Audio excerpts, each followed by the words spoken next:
দর্শক, আজ আপনাদেরকে ছোট্ট একটি গল্প শোনাবো। একদিন একটি পাখি উড়ে এলো এবং পাখিটি আচমকাই হঠাৎ করে উড়ে চলে এলো বিদেশি জাতের একটি পাখি। তারপর যেই পরিবারে বা যেই বাসাটিতে পাখিটি উড়ে এসেছিল তারা আরেকটি ছানা কিনে নিয়ে আসলেন এবং পাখি দুটোকে জোড়া করে দিলেন। জোড়া করে দেওয়ার পরে আস্তে আস্তে সেই পাখি থেকে আরও নতুন পাখির ছানা হলো এবং এরকম করে একটা সময়ে একটি বাণিজ্যিক খামার তৈরি হলো। কিন্তু সেই খামারে বছরে কত আয় হয় সেটা কি কারোর ধারণা আছে? 5 লাখ, 10 লাখ, নাকি তারও বেশি? আসলে এরকমভাবে কি কারো ভাগ্য পরিবর্তিত হতে পারে? এবং একজন চাকরিজীবী কি করে একজন সফল খামারি হয়ে উঠলেন, সেই গল্প আজকে আপনাদের সামনে তুলে ধরব। দীপ্ত কৃষি ডিম আজই চলে এসেছে মিরপুরে। আমরা একটি লাভ বার্ডের খামারে আছি। কথা বলবো জাহাঙ্গীর ভাইয়ের সাথে এবং কিভাবে তিনি আস্তে আস্তে করে একটি পাখি থেকে এতগুলো বড় একটি খামার তৈরি করলেন, সেই বিষয়গুলো আপনাদেরকে দেখাবো। সবাইকে স্বাগত জানাই দীপ্ত কৃষির নতুন একটি পর্বে, পাওয়ার্ড বাই কাজী ফার্মস। আপনাদের সঙ্গে আছি আমি নুসরাত জাহান।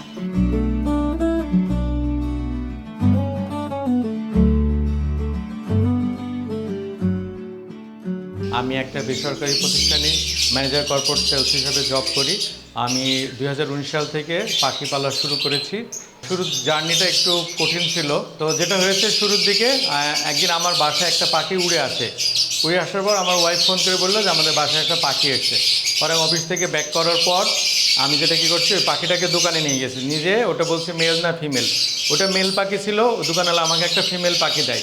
পরে বাসায় এসে পেয়ার আপ করার পর এরপরে আমার ব্রিডিং শুরু হয়। এটা 2019 সালে। আর তখন থেকে পাখির জার্নিটা আমার শুরু। এরপরে ধাপে ধাপে পাখিতে আমি ইনভেস্টমেন্ট করি এবং পাখির বিষয়ে বিভিন্ন জ্ঞান আহরণ করি এবং ব্রিডিং শুরু করি এবং বর্তমানে আমার এই অবস্থা।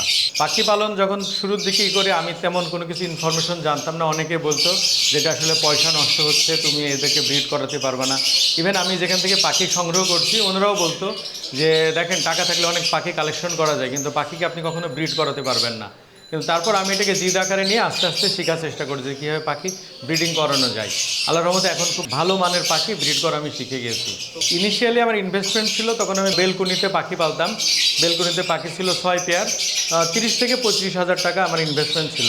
এবং আমি যখন পাখিগুলো কালেকশন করি উইদিন 6 মান্থের ভিতরেই আমার টাকাটা পুরোটা উঠে আসে এবং তারপর থেকে আমি নতুন করে আবার বিনিয়োগ করি। আমি শুরুর দিকে যখন আমি সেকেন্ড ইনভেস্টমেন্ট করি অ্যারাউন্ড 4 লাখ টাকার মতো পাখি কিনছিলাম। ওইটা উইদিন 1 ইয়ারের ভিতর টাকাটা উঠে এসছে। এখন আমার খামারে পাখি আছে অ্যারাউন্ড 20 লাখ টাকার মতো এবং এখন প্রত্যেক বছরই আমার 15 থেকে 16 লাখ টাকার পাখি সেল হয়।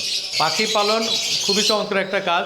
যদি একটা পাখি থেকে এক বছরে আপনি 12টা পাখি উৎপাদন করতে পারেন, তো ফ্যান্টাস্টিক একটা বিষয় হলো যে আপনি খুব একটা যে ইনভেস্টমেন্টই করবেন ওটা বছর শেষে অ্যারাউন্ড 3-4 গুণ হয়ে যাবে। আর স্টুডেন্টদের জন্য বলবো যে যারা সময় নষ্ট করে, মোবাইল স্ক্রল করে, এগুলো না করে যদি পাখি পারচেস করেন এবং পাখির যত্নপত্র শেখেন, এখান থেকে ভালো একটা আর্নিং করা সম্ভব। পাখির ইন্ডাস্ট্রি এখানে প্রতি বছর নতুন নতুন মিউটেশনের পাখি আসে। তো আপনাকে যদি খুব ভালো রকম এখান থেকে আর্নিং করতে হয়, তাহলে আপনাকে বর্তমান কী পাখি নতুন এসছে এবং তাদেরকে কিভাবে যত্ন করলে এখান থেকে দ্রুত রিটার্ন আনা সম্ভব, এগুলো সম্পর্কে আপনাকে আপডেট থাকতে হবে। এবং আমার যেটা পরিকল্পনা, আমি এখন যে 2টা রুমে পাখি আছে এটাকে আরও বর্ধিত করে 4টা বা 6টা রুম, মানে আরও 2-3টা ফ্ল্যাট নিয়ে আমি বড় করতে চাই।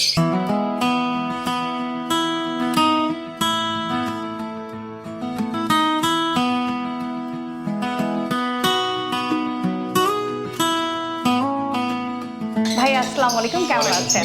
আলহামদুলিল্লাহ, বেশ ভালো আছি। আপনি কেমন আছেন? অনেক বেশি ভালো আছি। পাখিরা তো কিচিরমিচির, মনটাই ভালো হয়ে গেল। পাখির মনে হচ্ছিল যেন ওরা গান গাইছে। আচ্ছা, পাখি আসলে আমাদের লাইফের একটা পার্ট, আমাদের সোসাইটির একটা পার্ট এবং প্রাকৃতিক পরিবেশের ভিতরে আমরা তো সবসময় যাইতে পারি না। আমরা যদি যখন পাখির কাছে আসি তখন আমাদের মনটা এমনিতেই ভালো হয়ে যায়। কখন থেকে বাণিজ্যিকভাবে শুরুর চিন্তাটা এলো যে না, শুধুমাত্র একটি দুটি পাখি নয়, আমরা বাণিজ্যিকভাবেও এটার অগ্রসর হতে পারি এদিকে? বাণিজ্যিকভাবে আমি 2022 সালে শুরু করছি। প্রথমে শুরু করছিলাম চুয়াডাঙ্গাতে। আমার ওখানে অনেক বড় জায়গা ছিল, ওখানে 100 পেয়ারের মতো সেট করছিলাম। পরবর্তীতে দেখলাম যে টেক কেয়ার করতে একটু প্রবলেম হচ্ছে, পরে আমি এখানে একটা ফ্ল্যাট নিয়ে এখানে শিফট করছি। আচ্ছা, তো আপনার কি তখন আসলে মনে হয়নি যে যে কোনো একটা ট্রেনিং নেওয়া যেতে পারে? প্রশিক্ষণের বাংলাদেশে এখনও ওই ধরনের ফ্যাসিলিটিস, বিশেষ স্পেশাল যেসব ছোটো ছোটো পাখি, এদের জন্য ওই ধরনের ফ্যাসিলিটিস এখনও নেই। লাভবার্ডের কি অন্য পাখিদের থেকে রোগ প্রতিরোধ ক্ষমতাটা একটু বেশি? আপনি যদি লাভবার্ডকে ঠিকঠাক এনভায়রনমেন্টে রাখেন, লাইক ওদের ঘরে যদি সানলাইট আসে, সঠিক সময়ে সঠিক খাবারটা দেন, প্রপার নিউট্রিশন দেন, তাহলে রোগ বালাই হয় না বলতে গেলেই চলে। সাধারণত কি ধরনের খাবার খায় লাভবার্ড? বিভিন্ন ধরনের সিড মিক্স খাই, যেটা বাজারে কমার্শিয়ালি কিনতে পাওয়া যায়, এটা নিয়ে টেনশন ওইরকম হয় না। পাশাপাশি আমরা কিছু ধান দিই গরমের সময়, আর এছাড়া সফট ফুড দিই। সফট ফুড মিনস হলো ভুট্টা, গাজর, বিভিন্ন ধরনের সবজি একসাথে দেয়, এটাকে সফট ফুড বলে। এই যে জায়গাতে আপনি আসলে পাখির খামারটা করেছেন, বাসাটা বেশ খোলামেলা। পাখির খামারের জন্য কিরকম খোলামেলা পরিবেশ এই দরকার? বাচ্চাটার এটা একটা অ্যাডভান্টেজ যে এটা হচ্ছে 3 দিক খোলা আছে, যেটার কারণে প্রচুর সানলাইট আসে, আবার বাতাস চলাচল করতে পারে। পাখি পালনের জন্য এটা একটা আদর্শ এনভায়রনমেন্ট আমি মনে করি। আচ্ছা, ঘরের মধ্যে দেখছিলাম যে কিছু ছোট মেশিন বসানো আছে, যেখানে টেম্পারেচার কতটুকু আছে কি এগুলো লেখা রয়েছে। এটা কি শুধুমাত্র পাখিদের জন্যই? হ্যাঁ, এটা পাখিদের জন্য। আপনার 16 ডিগ্রি সেলসিয়াসের নিচে যদি যখন চলে আসে, তখন ওদের এডিশনাল সাপোর্ট দেওয়া লাগে টেম্পারেচার। নর্মালি এখানে হয় না। আর 38-এর বেশি যদি যায়, তখন আবার ওদের ঠান্ডা করা লাগে। এই জন্য টেম্পারেচারটা দেখা লাগে যে এখন কত আছে। আচ্ছা, ঠান্ডা করার ক্ষেত্রে আপনারা কি করেন? ঠান্ডা যদি বেশি হয়ে যায়, তাহলে এক্সটার্নাল একটা হিটার চালাই দিই। জাস্ট ওই টেম্পারেচার 16-এর উপরে গেলেই আবার বন্ধ করে দিই। এই আর খুব বেশি গরম পড়লে? খুব গরম হলে পারে তখন ফ্লোরে বস্তা দিয়ে বস্তা ভিজাই দিই, ফ্যান সবসময় চলে, আর পানি স্প্রে করে দিই ওদের গায়ে। আচ্ছা ভাইয়া, এখানে কিছু বক্স দেখতে পাচ্ছি, এবং এই বক্সের মধ্যে অনেক কিছু লেখা আছে, কিছু টিক মার্ক দেওয়া আছে। এই বিষয়গুলো কি একটু জানাবো? আমরা বক্সে যখন পাখিকে ব্রিডিংয়ে দিই, তখন স্টিকারটা লাগাই। আচ্ছা। এরপরে আমরা নোটিস করি যে কবে ডিম পারলো। তো ফার্স্ট যেদিন ডিম পারে ডেটটা লিখি। নর্মালি কি হয়, একদিন গ্যাপ দিয়ে সেকেন্ড ডিমটা পড়ে, তো ডেটগুলো পরপর লিখি। 5 থেকে 7টা বা 8টা ডিম পারে, ডেটগুলো আমরা লিখে রাখি। এরপরে 7-8 দিন পরে চেক করে দেখি ডিম ফার্টাইল হয়েছে না, ব্লাড এসছে কিনা। যদি ব্লাড আসে, এরপরে চেক করি না। ওই যে প্রথম যে ডিমটা পারছে, চেকটা কিভাবে করেন? চেক করে যে লাইটের উপর রেখে দেখে যে ব্লাড এসছে কিনা। ভেরি সিম্পল, কঠিন কিছু না। দেন প্রথম যে ডিম পারছিল, এটা দিয়ে 20 দিন পর আবার চেক করি। যদি সব কিছু ঠিকঠাক থাকে, বেবি চলে আসে। এই জন্য কাগজে আমরা ডেটগুলো লিখে রাখি। লাভবার্ডের ভিতরে কোনটি মেয়ে এবং কোনটি ছেলে, এটা কিভাবে বোঝান? আচ্ছা, মেল ফিমেল চেনাটা লাভবার্ডের ক্ষেত্রে একটু টাফ। অন্যান্য পাখি তো তার বডিতে সাইন থাকে, এটার জন্য আমরা ডিএনএ করি। পাখির বডি থেকে কিছু পালক উঠাতে হয়, লাইক ফ্লাইং ফেদার থেকে 2টা পালক, আর বডি থেকে কিছু পালক নিয়ে আপনার কেমিক্যাল টেস্ট করতে হয় ল্যাবে। কেমিক্যাল টেস্ট করলে আপনার মেলের ক্ষেত্রে এক ধরনের কালার হয়, ফিমেলের ক্ষেত্রে এক ধরনের কালার হয়। এটা টেস্ট করলে পরে ডিএনএটা বোঝা যায়। এটা কোথায় করা হয়? এটা বাংলাদেশের কয়েকটা জায়গায় করা যায়, ঢাকাতেও করে, কুমিল্লাতেও করে।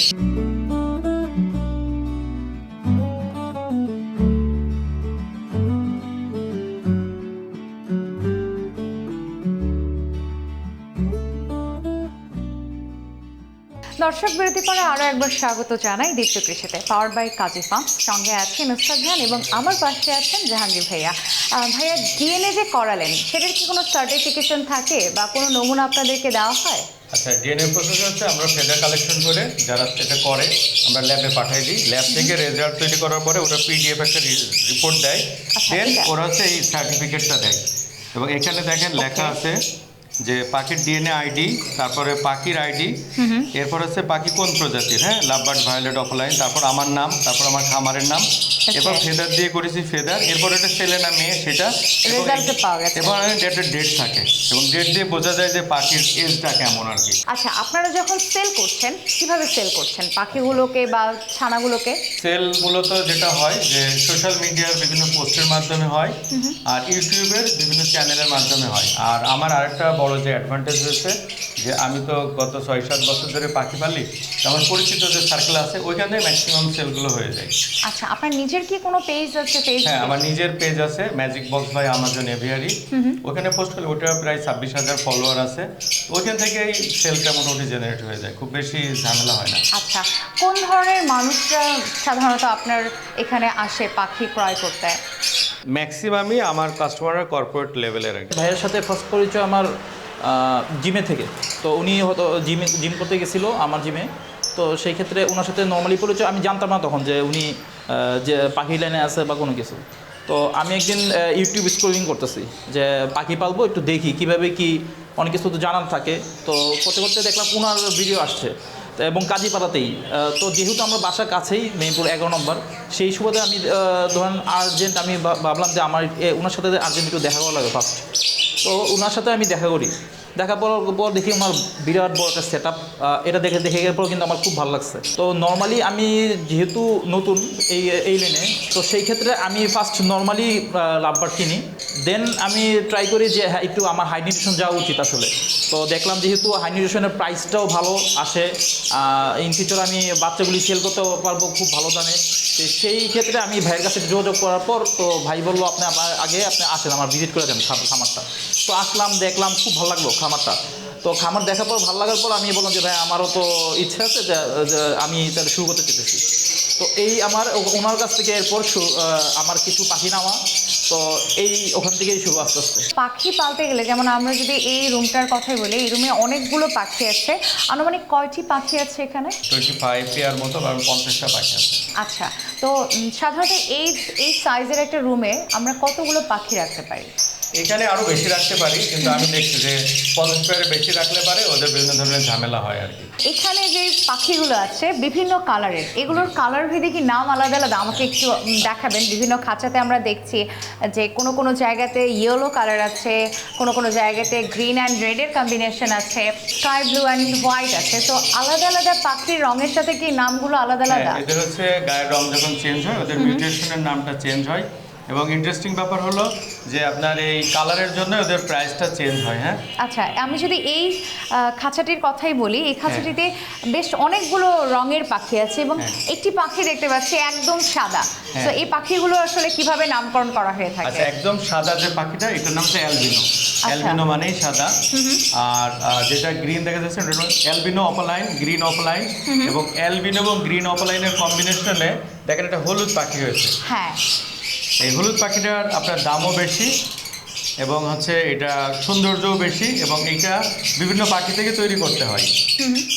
রেয়ার কালার হলে কি দাম বেশি হয়? হ্যাঁ, আপনার যত রেয়ার কালার আপনি তৈরি করতে পারবেন তত বেশি এটার প্রাইসটা বাড়ে।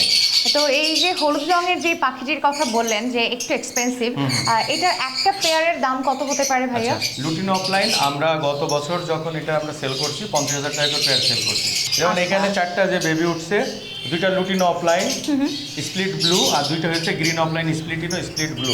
তো 4টা বেবির দাম আছে আপনার এখানে 50,000 টাকা। এখানে অনেকগুলো খাঁচা আছে ভাইয়া, আমরা একটু এখানে এই খাঁচার পাখিগুলোকে দেখতে চাই। এবং এটিকে ছোট সাইজের ভুট্টা খেতে দিয়েছেন? হ্যাঁ, এটা কচি ভুট্টা বলে আর কি। আচ্ছা, এই পাখি কি কচি ভুট্টা খেতে পছন্দ করে? আচ্ছা, তো এখানে যে পাখিগুলো আছে, এখানে আমি দেখতে পাচ্ছি একদমই ছোট ছানা মাত্র বের হয়েছে। এগুলোর বয়স কতদিন? 40 থেকে 42 দিন। আচ্ছা, তো 1.5 মাসে যে গ্রোথ হয়েছে, সাধারণত কি এতটুকুই গ্রোথ হয়? এতটুকু গ্রোথ হয়, এর চেয়ে একটু বেশি হয়। তো সামা ওইটা ঠান্ডার বেশি কারণে আর ওর প্যারেন্টস হচ্ছে প্লাকিং করছে, যেটার কারণে ওর গ্রোথটা কিছু কমে। বাট ওটা অনেক এক্সপেন্সিভ পাখি, ক্রিম কালারের যেটা। হ্যাঁ, আমি ওটাই দেখছিলাম, যেটা একদম হলুদ না, হ্যাঁ। একদম একটু হালকা রকম। হ্যাঁ, ওটা ওর প্যারেন্টসও আপনার ব্ল্যাক মানে কালো চোখের, বাট ও লাল চোখের হয়েছে। ওর আচ্ছা। প্রাইসটা জানতে চান? কত? 45,000 একটা। একটা? ও মাই গড, গ্রিন কালারের একটা পাখি দেখতে পাচ্ছি, ওই পাখিটার দাম কেমন হবে? ওটা হচ্ছে ডায়লুট, ওটার দাম 60,000 একটার দামই। ওটা তো আরো বেশি দামি। হ্যাঁ। এবং এই রেয়ার কালারগুলোই বেশি সুন্দর মনে হ্যাঁ, হচ্ছে। এটা ডিফারেন্ট, এটা বাংলাদেশের কম মানুষের কাছে পাবেন এটা। আচ্ছা আচ্ছা, এবং এখানে কিছু নীল রঙের পাখি দেখতে পাচ্ছি, আসমানি Violet কালার, বলে। ভায়োলেট কালারের। এই পাখিগুলোর প্রাইস কেমন? ভায়োলেট পাখির আগে দাম বেশি ছিল, এখন আমি সেল করি এগুলো 20,000 করে পেয়ার। দাম তো কম না, 20,000 আমার হচ্ছে মানে 10,000 টাকার নিচে আমার কাছে কোনো পাখি নাই পার পিস। আচ্ছা, আমি যদি আপনার মান্থলি সেলের কথা বলি, কেমন কি হয় টাকার অঙ্কে? আসলে এটা কত? মান্থলি সেল এভাবে বলাটা কঠিন, কারণ সিজনে যখন সিজন, যেমন এখন প্রোডাকশন হচ্ছে, সেল হচ্ছে। আবার সামারে তখন তো প্রোডাকশন হয় না, সেলস খুব কম থাকে। আপনার অ্যারাউন্ড ধরে নিতে পারেন, আপনি অ্যানুয়ালি বলতে পারেন অ্যারাউন্ড 15 লাখ, মানে 15 লাখ টাকা সেল। ভাইয়া, এই রুমের পাখিগুলো নিয়ে তো অনেক কথা হলো, আপনার তো আরো পাখি আছে, তাই পাশে না? আরেকটা রুমে পাখি আছে।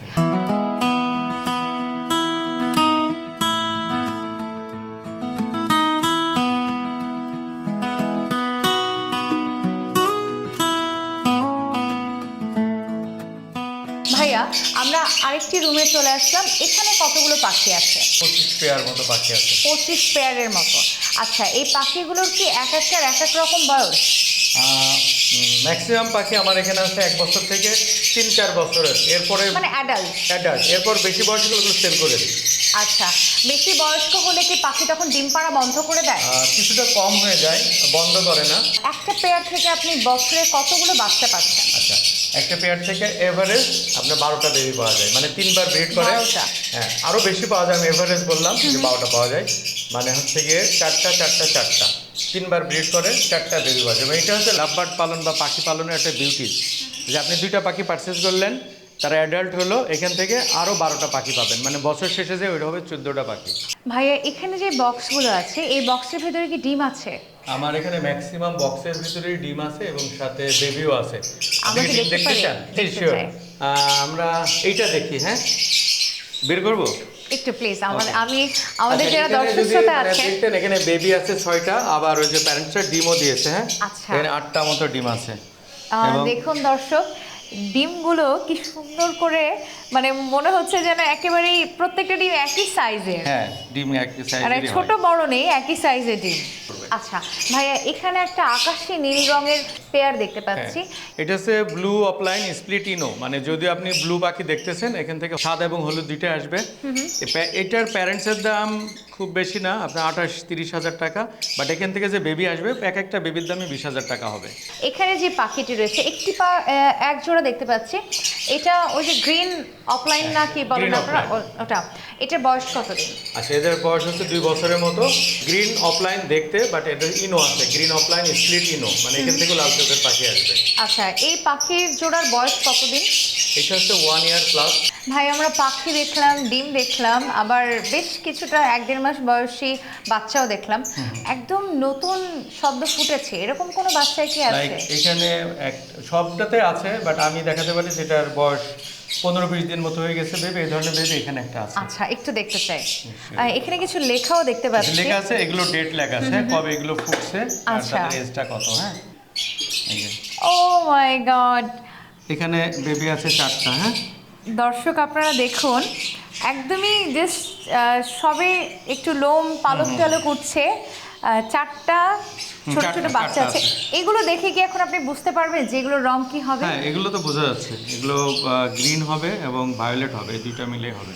তো এই পাখিগুলো ওরা কি নিজেরা খেতে পারে নাকি ওদেরকে খাইয়ে দিতে না না, হচ্ছে? আমার পাখি 100% ওর প্যারেন্টসরা ফিড করাই। আচ্ছা, কখনো কি কোনো পাখিকে খাইয়ে দিতে হয়?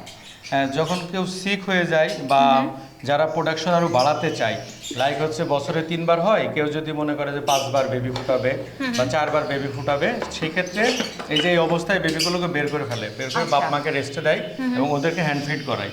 হ্যান্ড ফিড করার পর বাবা মা 20 দিনের ভিতরে বা 10 দিনের ভিতরে আবার ডিম দিয়ে ফেলে। বাট এই অবস্থায় যদি থাকে, ও আরও 1 মাস লাগবে, এগুলো বড় হওয়ার পরে দেন ওরা ডিমে যাবে।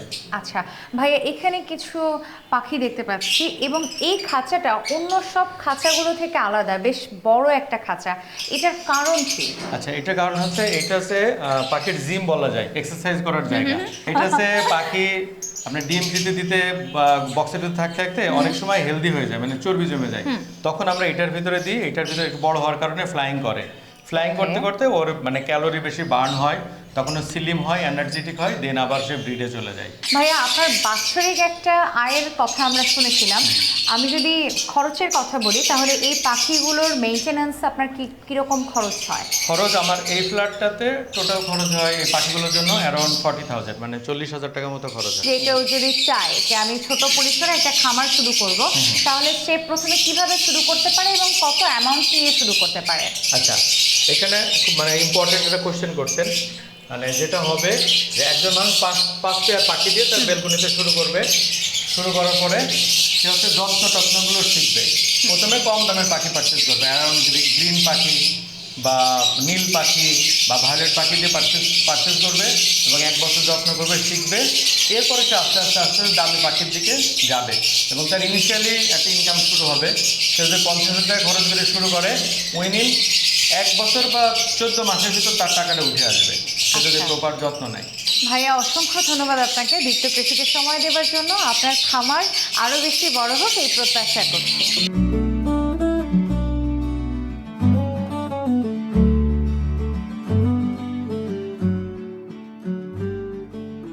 বাংলাদেশের মানুষ এখন আগের চেয়ে অনেক বেশি বিভিন্ন পেট অ্যানিম্যালের প্রতি, পেট বার্ডের প্রতি আগ্রহী হয়ে উঠেছে। বিশেষ করে আমরা যদি দেখি যে পেট অ্যানিম্যালের ক্ষেত্রে ডগ এবং ক্যাটের প্রতি মানুষের অনেক বেশি আগ্রহ।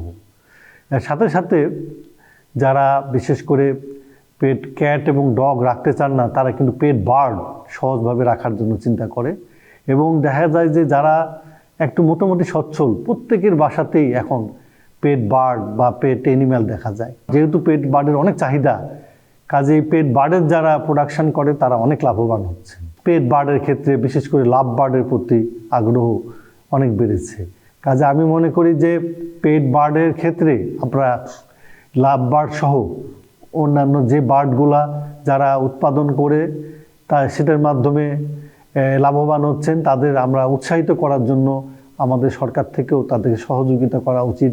কারণ এটা একদিকে আমাদের কর্মসংস্থানে বড় সুযোগ হচ্ছে। আমরা আগে দেখতাম যে বিভিন্ন ধরনের পাখি, বিশেষ করে ময়না, তারপরে আমাদের টিয়া, এগুলোর প্রতি আগ্রহ ছিল। কিন্তু এগুলো কিন্তু আমাদের দেশে যেহেতু এগুলো বিলুপ্ত প্রায় প্রাণী, এগুলোকে আসলে বা পাখি, এগুলোকে সংরক্ষণের জন্য আমাদের সরকারিভাবে নিষিদ্ধ করা হয়েছে। তার অল্টারনেট হিসাবে যেহেতু আমাদের লাভ বার্ড, তারপরে বাহ্যিকগড়, এগুলো হচ্ছে বাইরের এবং এগুলো প্রচুর পরিমাণে উৎপাদন হয়। কাজে এগুলোতে সরকারের কোনো লিমিটেশন নাই। এই পেট বার্ডগুলো পালন করলে তো হয় না, এগুলোর বিভিন্ন রকম অসুখ বিসুখ সমস্যা ভালো মন্দ হয়। এগুলো চিকিৎসারও পর্যাপ্ত সুবিধা থাকার দরকার। এখন আমাদের ভেটেরিনারি চিকিৎসক যারা, তারা কিন্তু প্রচুর পেট চিকিৎসার জন্য দেখবেন যে আপনার ভেটেরিনারি ক্লিনিক আছে, হাসপাতাল আছে। আমরা ইদানিং দেখছি লাভ বার্ড এবং এই বাহ্যিকগড় এবং পিজন, কবুতর এবং অন্যান্য কিছু বার্ড আছে যেগুলো কিন্তু আসলেই উৎপাদন তুলনামূলকভাবে সহজ, এবং এটা যে কোনো কেউ, বাসার ছোট বাচ্চা থেকে শুরু করে আমাদের মহিলারা থেকে শুরু করে আমরা যারা আছে সকলে করতে পারছে। কাজে এই ব্যাপারে আমি আশা করব আরও বেশি গবেষণার মাধ্যমে আমাদের ইউনিভার্সিটিগুলা, প্রাণী সম্পদ বিভিন্ন গবেষণা প্রতিষ্ঠান, তারা আর কি পেট বার্ড ইন্ট্রোডিউস করা যায় এবং তাদের উৎপাদনে আর কি নতুনত্ব নিয়ে আসা যায়, এই ব্যাপারে কাজ করবেন এবং আমাদের নীতি নির্ধারকরা একটা কাজ করবেন বলে আশা করি। ধন্যবাদ আপনাদের সকলকে। কৃষি বিষয়ে যে কোনো তথ্য জানতে ও জানাতে লিখতে পারেন এই ঠিকানায়। দীপ্ত কৃষি, প্লট 7/A/গ, তেজগাঁও শিল্প এলাকা, ঢাকা 1208। আপনারা চাইলে ইমেল করতে পারেন krishi@dipto.tv এই ঠিকানায়, অথবা ফোন করতে পারেন 0178-768-2832 নম্বরে। শুক্রবার ছাড়া প্রতিদিন সকাল 9টা থেকে বিকেল 5টা পর্যন্ত। প্রিয় দর্শক, আপনারা এই পর্বে দেখছেন কিভাবে বিদেশি জাতের পাখি পালন করে লাভবান হওয়া যায়। এবং আমরা আজকে জাহাঙ্গীর ভাইয়ের খামারে এসেছিলাম। জাহাঙ্গীর ভাইয়ের কাছ থেকে আমরা অনেক কথাবার্তা জানলাম। আপনারা যে কেউ যারা ইউনিভার্সিটি পড়ুয়া আছেন বা যে কোনো গৃহিণী যারা চিন্তা করছেন যে আমি কিছু একটা করব, কিছু একটা করে আমি স্বাবলম্বী হব বা আমার নিজের কিছু আর্নিং হতে পারে, তারা চাইলেই কিন্তু খুব ছোট পরিসরে এই ধরনের পাখিগুলো পালন করার কাজ শুরু করতে পারেন। আমার কাছে মনে হয় যে আপনারা যদি একটু সময় দেন, একটু যত্ন করেন, তাহলে ভালো কিছু হতে পারে এবং এই পাখি পালনটা আপনার পেশাতে পরিণত হতে পারে। সকলে ভালো থাকুন। আজকের মতো আমি নুসরাত জাহান বিদায় নিচ্ছি দীপ্ত কৃষির এই পর্ব থেকে, পাওয়ার্ড বাই কাজী ফার্ম। আবার দেখা হবে কোনো খামারি বা কৃষক ভাইয়ের গল্প নিয়ে। আল্লাহ হাফেজ।